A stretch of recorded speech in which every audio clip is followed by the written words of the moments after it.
여러분들의 기대와 간절한 소망은 무엇입니까? 돈을 좀 잘 벌었으면 좋겠습니까? 투자하신 것들이 좀 많은 이익을 나시면 좋겠습니까? 제가 어릴 때 저희 초등학교 때 어릴 때 수학여행 가면은 개구장의 아이들이 모여서 하는 일이 있어요. 동전으로 이렇게 흔들어 가지고 뭐라고 하죠? 네, 그걸 아주 잘했는데 제가 통이 크잖아요. 저는 무조건 올인이에요. 올인. 어린애가 그러니까 저랑 애들이 이걸 안 하려고 그래요. 너무 크니까 배포가.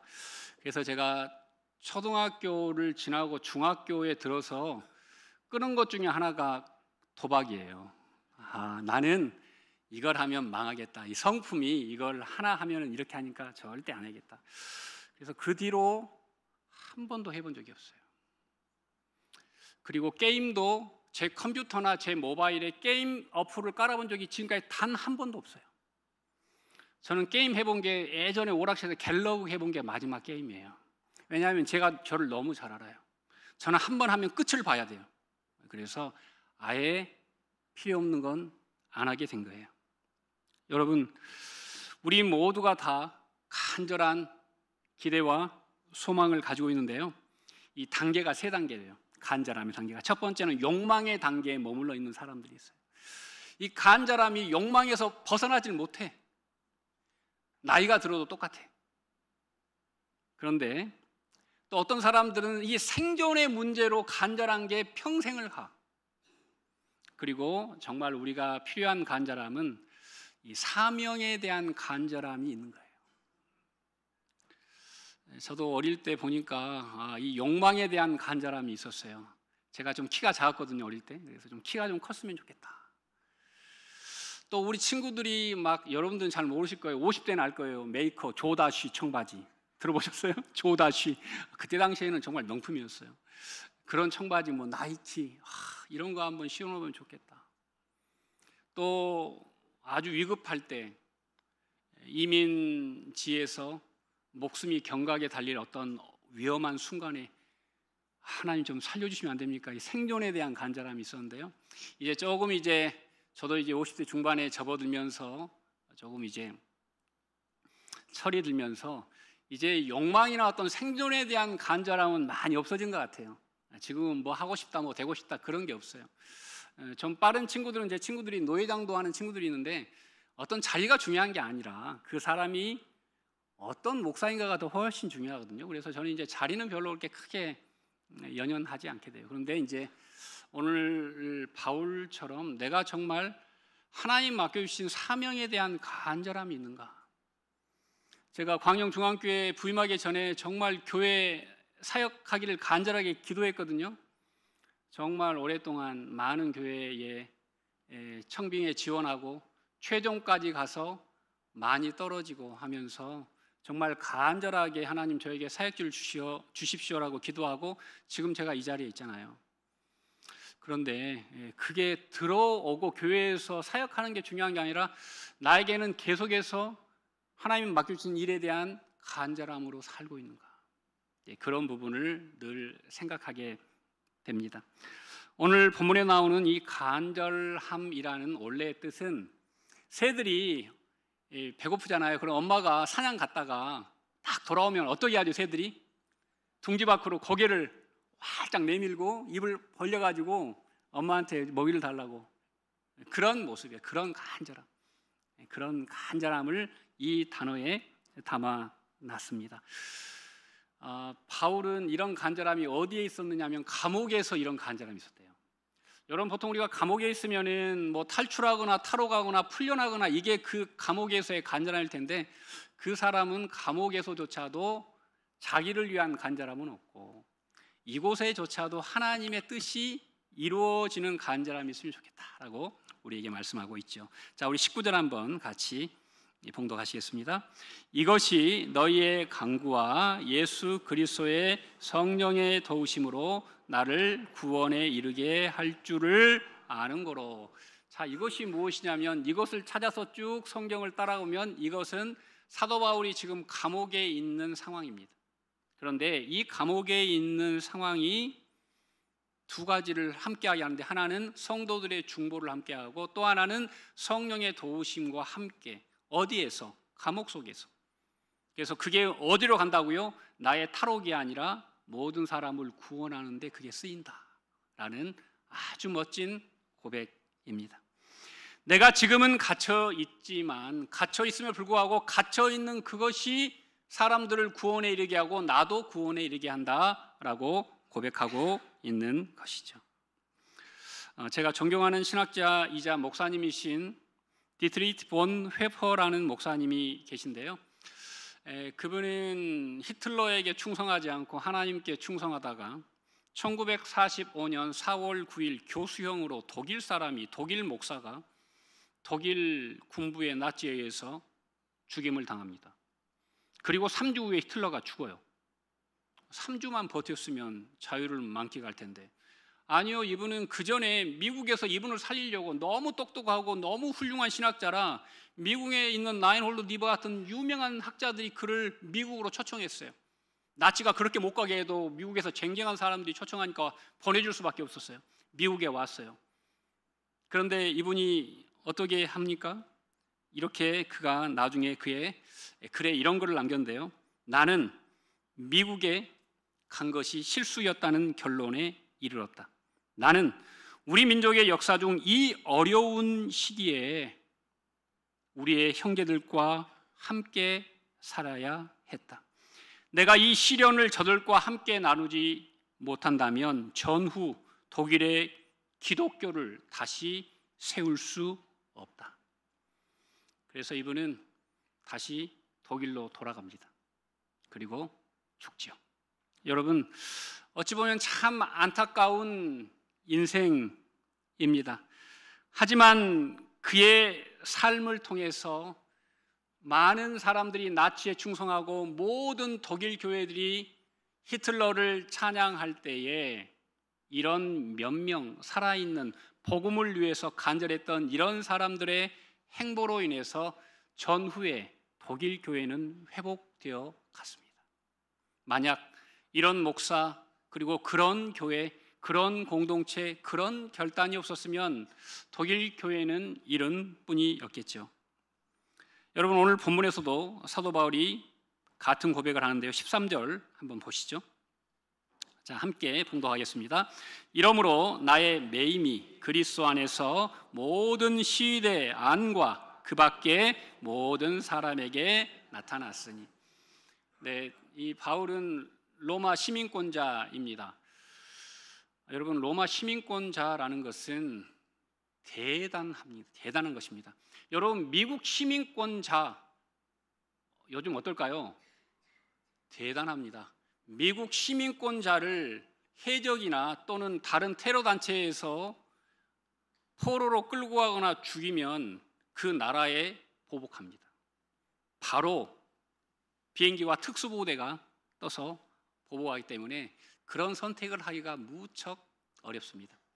그 당시 로마 사람들에게는 여권 비슷한 게 있었는데 거기에는 뭐라고 적혀 있냐면, 이 사람을 해하는 순간 로마와 너는 교류해야 된다, 이런 글자가 써 있어 합니다. 얼마나 무서운 글귀입니까? 여러분, 그래서 오늘 본문에 보니까 시위대라는 감옥 안에 바울이 갇혀 있네요. 시위대는 황실경호대라는 뜻입니다. 보통 사람이 아니죠. 황실경호대가 지키는 감옥에 바울이 지금 수감되어 있는 것입니다. 역사학자들의 글을 보니까 황실경호대는 그 감옥에서 6교대로 일했는데 4시간씩 근무를 했는데, 군인과 죄수, 그러니까 군인의 왼팔과 죄수의 오른팔을 수갑으로 묶어놨어요. 그래서 4시간씩 6번 24시간을 계속해서 밀착 감시를 하는 겁니다. 얼마나 힘들까요? 그냥 풀어놓고 감옥에 들어가도 힘든데 사람에게 묶여가지고 24시간 매일 매년을 지내야 되니까 얼마나 괴로울까요? 그런데 여러분, 13절을 다시 한번 띄워 놓으시면, 자, 나의 매임이, 나의 그러한 묶임이 예수 안에서 모든 시대에 있는 군인들뿐만 아니라 그 밖에 있는 시대 가족들에게도 뭐가 전해졌다? 복음이 전해졌다. 자, 그 말은 바울이 4시간씩 묶여 있었잖아요. 그럼 1대1, 1대1 양육을 묶일 때마다 했다는 거예요. 1대1. 여러분 얼마나 이게 재밌는 광경입니까? 사람들은 절망하는 그런 모습 속에서 사도 바울은 그 묶인 시위대 병사를 늘 전도해요. 그래서 제가 뭐 이렇게 사역할 때 1대1 전도, 1대1 양육 그런 거 있잖아요. 이게 어디에서 시작된다 보니까 오늘 이 본문에서 시작됐네요. 바울이 시작한 게 1대1 전도예요. 1대1. 그것도 어떤 상황에서? 죄수로 묶여있는 상황에서도 복음을 증거했다는 거예요. 여러분 우리는 어떻습니까? 우리는 자유한데도 복음을 증거하는 일을 주저하고 있지는 않습니까? 저는 매주 교회에서 이렇게 다니다가 뭘 볼까요? 1500명 예배자가 써있는 명단을 확인합니다. 저는 한 번 들은 이름과 한 번 본 사람의 얼굴을 정확하게 기억하는 사람이거든요. 그럼 뭐가 남을까요? 쓰여있는 사람 말고 제 머릿속에는 왜 이분이 여기에다가 저걸 쓰지 않았지? 그 생각이 가득한 거예요. 볼 때마다. 그래서 이번 주에는 쓰겠지? 오늘은 쓰겠지? 수요 예배 끝나면 쓰겠지? 가보면 없어요. 그럴 때마다 제 마음에서는 전쟁이 시작됩니다. 어떻게 해야 할까? 이분을 개인적으로 전화를 드려야 될까? 이유를 물어볼까? 아니면 반항하는 건가? 별별 생각을 혼자서 하게 됩니다. 사랑하는 광영 중앙교회 성도 여러분, 18절 중요한 부분만 보시죠. 무슨 방도로 하든지 전파되는 것은 그리스도니 이로써 나는 기뻐하고 또한 기뻐하리라. 저는 교회가 교회로서의 사명을 감당하지 않으면 안 된다고 생각합니다. 교회의 사명은 생명을 낳는 거예요. 그런데 한국 교회가 오랫동안 그 일을 안 하니까 그게 너무나 당연한 게 됐어요. 그래서 이제는 아무렇지도 않아요.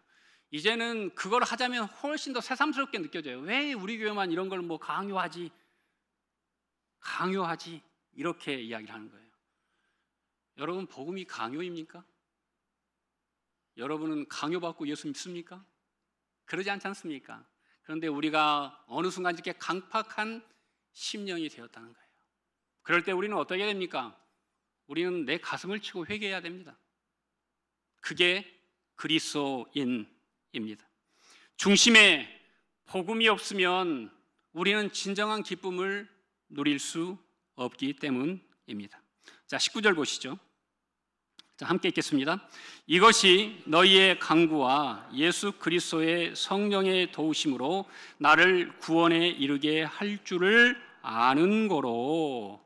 자, 여러분 너희의 강구, 중보기도와 예수 그리스도의 성령의 도우심. 자, 잘 생각해 보십시오.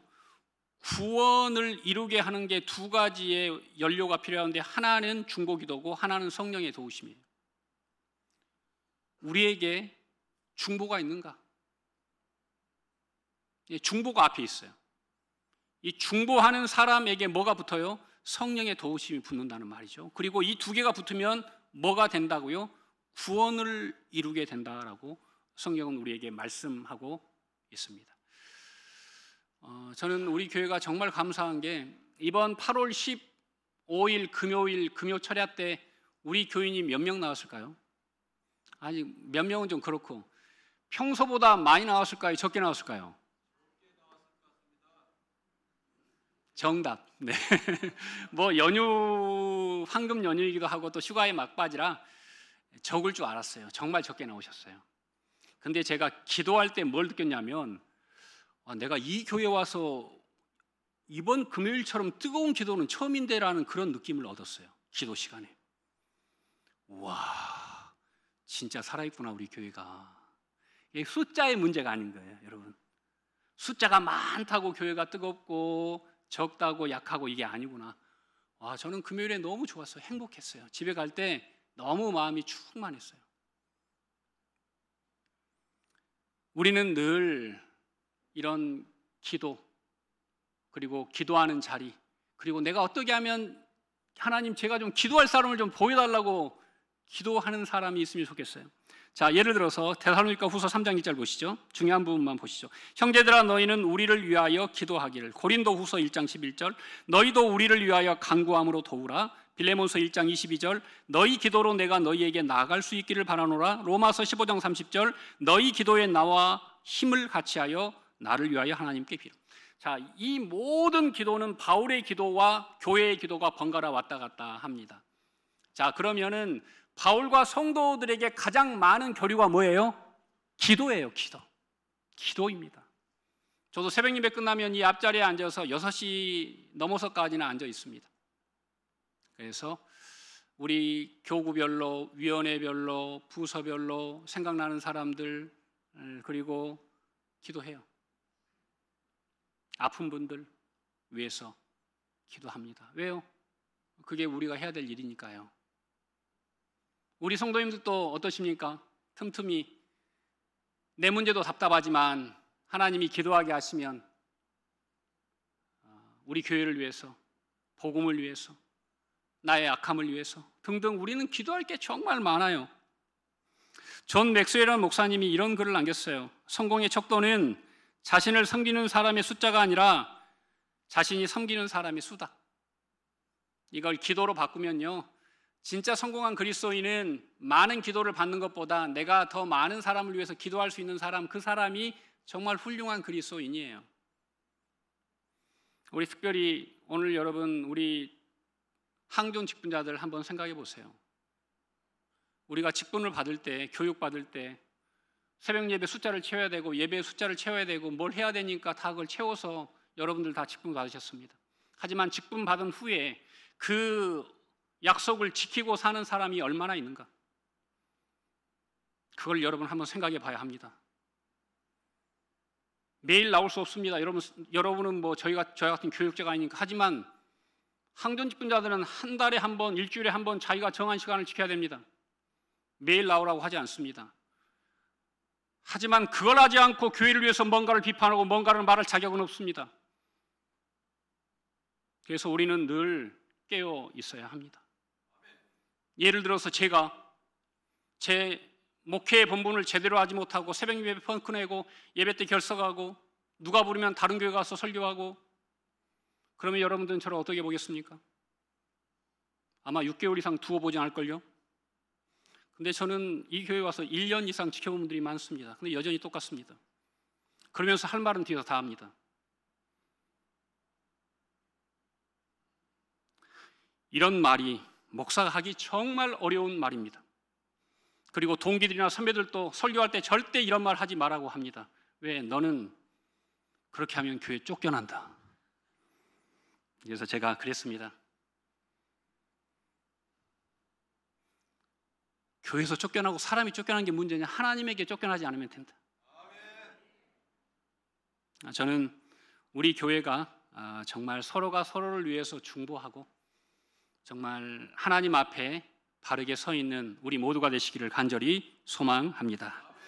두 번째, 우리가 중요한 건 여러분 복음 앞에 부끄러움이 없이 사는 것입니다.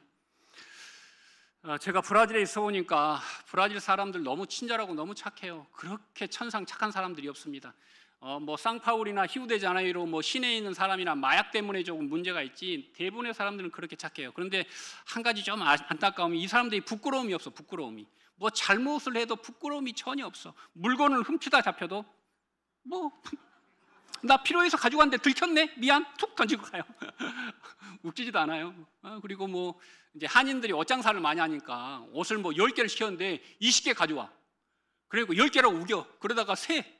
그러면은 20개잖아요. 그러면 나랑 셈이 좀 다르네? 미안해. 하고 가버려요.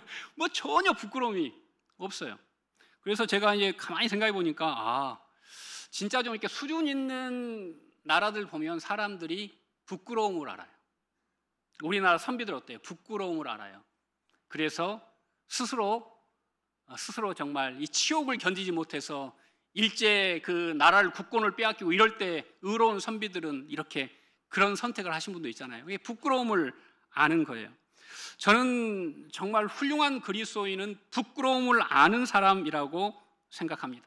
그런데 여러분, 요즘 교회는 주님의 십자가를 부끄러워하고 대신 세상의 가치를 영광으로 생각하는 사람들이 너무 많아요.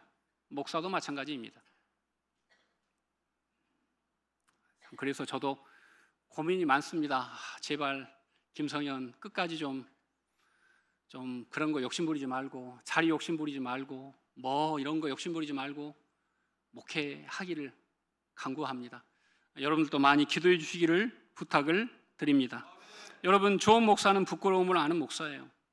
저는 늘 부끄럽습니다. 죄송합니다. 어제도 이 말씀을 준비하느라 저녁까지 교회에 있었고, 오늘 또 1부 예배 끝나면 책상머리에 앉아서 또 고치고, 2부 예배 끝나면 책상머리에 앉아서 또 고치고, 오늘 또 다시 이걸 들고 여러분 앞에 섰습니다. 틈만 있으면 말씀을 보고 또 고치려고 애를 쓰고 있습니다.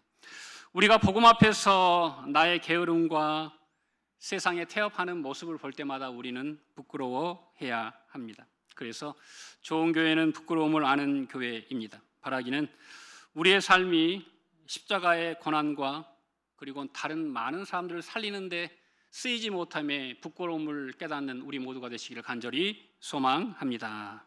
자, 빌립보서 1장 20절 상반절 한번 같이 읽겠습니다. 자, 시작. 나의 간절한 기대와 소망을 따라 아무 일에든지 부끄러워하지 아니하고. 나는 어떤 일에도 부끄럽지 않다. 내가 감옥에 갇혀 있는 것 부끄럽지 않다. 내가 이 사람들에게 이런 대우를 받는 것 부끄럽지 않다. 하지만 내가 진짜 부끄러워하는 것은 내가 상황이 이렇다고 하나님의 일을 하지 않는 것이다. 내가 상황이 이렇다고 하나님의 일을 타협하고 내가 풀려나는 것이다. 바울은 그때 당시에 많은 교회로부터 지원을 받았기 때문에 그가 동원할 수 있는 헌금 능력이 많았어요. 그래서 사도행전에 보면 베릭스라는 총독은 그에게 뭔가를 좀 얻어보려고 2년 동안 그를 감금시켜놔요. 근데 바울은 돈 주고 풀려나지 않지 않습니까? 마찬가지입니다. 시위대의 장도 마찬가지죠. 그런 사람이 바울을 그 특별한 감옥에 넣은 이유는 자기가 뭔가 좀 이득을 챙겨보려고 그러는데 바울은 그런 일에 전혀 타협하지 않습니다. 이게 부끄럽다는 거예요. 내가 살려는 게 부끄럽고 나는 복음을 위해 죽을까라고 바울이 이야기하고 있습니다. 여러분, 2월 14일이 무슨 날입니까? 아시는 분? 2월 14일 어떻게 아시지? 발렌타인데이예요. 근데 예전에 제가 역사를 보다 보니까 2월 14일이 1910년 2월 14일이 안중근 의사가 사형 선고를 받았던 날이더라고요. 그래서 제가 그날 후로는 발렌타인데이를 무시하고 살아가고 있습니다. 자, 여러분, 이 안중근 의사가 일제에 잡혀가지고 사형 선고를 받고 죽음을 얼마 남겨놓지 않았을 때 그 어머니가 편지를 한 장 보냈는데요. 그 편지를 한번 띄워주십시오. 중요한 부분만 제가 봉독하겠습니다. 읽어드리겠습니다. 내가 항소를 한다면 그것은 일제의 목숨을 구걸하는 짓이다. 옳은 일을 하고 받은 형이니 비겁하게 삶을 구하지 말고 대의에 죽는 것이 어미에 대한 효도다. 와, 이게 대한민국의 기상입니다. 대한민국의 어머니고 대한민국의 아들입니다. 이분도 크리스천입니다. 이런 믿음의 선배들이 있었기 때문에 이 나라가 부끄러움을 당하지 않고 지금 이렇게 서 있는 것입니다.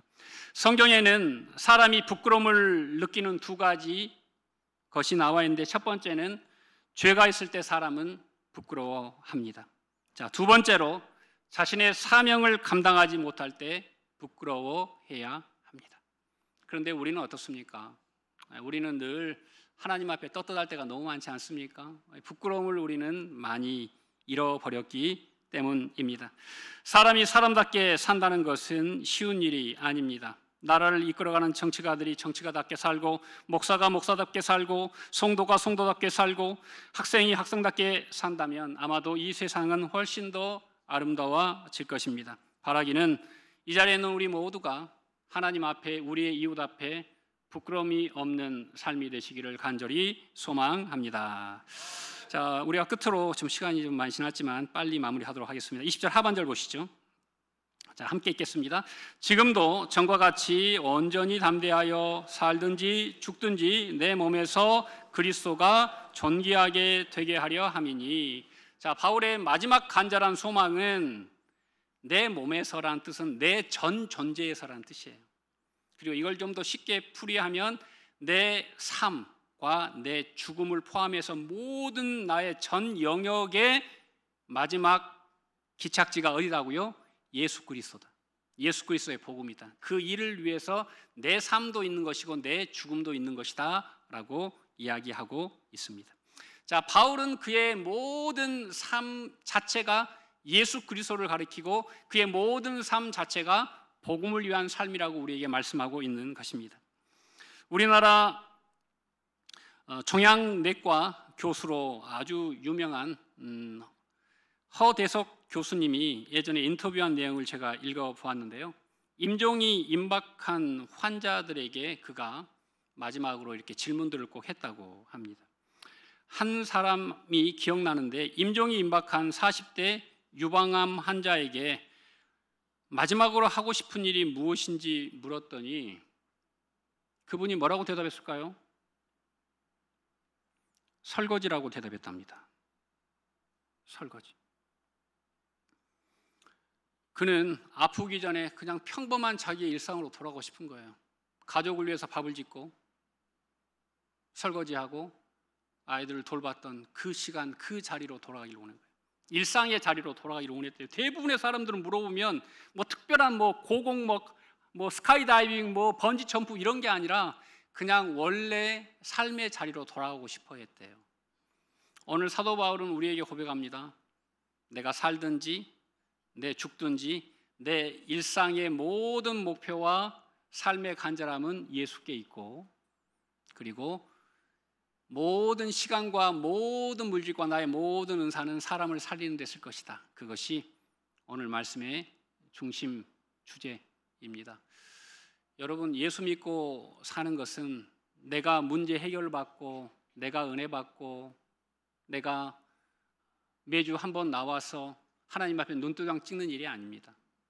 예수 믿고 사는 일은 지난주처럼 예수의 심장으로 살아가는 일이고, 우리의 심장을 뛰게 하는 것이 내 일이 아니라 주님의 일을 할 때 그 일이 가능하다는 것을 성경은 우리에게 말씀하고 있습니다. 자, 도표 한 장 보시죠. 자, 이 도표에는 왜 전도를 하지 않는가에 대해서 예수 잘 믿는 1000명에게 물었더니 가장 많은 사람들이 전도할 용기가 없대요. 네. 자, 두 번째, 자기가 아직 전도할 만한 신앙의 수준에 이르지 못했다고 합니다. 자, 세 번째, 나는 신앙적으로 모범이 되지 못해서 사람들에게 이런 말 하기가 부끄럽다. 자, 네 번째, 기독교가 세상에서 너무 욕을 먹고 있어서 말 꺼내기도 두렵다. 이런 의견들입니다. 여러분들은 어디에 속해 계십니까? 저는 그 말씀이 이해가 안 됩니다. 자, 로마서 14장 8절 보시죠. 네, 함께 봉독하겠습니다. 우리가 살아도 주를 위하여 살고 죽어도 주를 위하여 죽나니 그러므로 사나 죽으나 우리가 주의 것이로다. 아멘.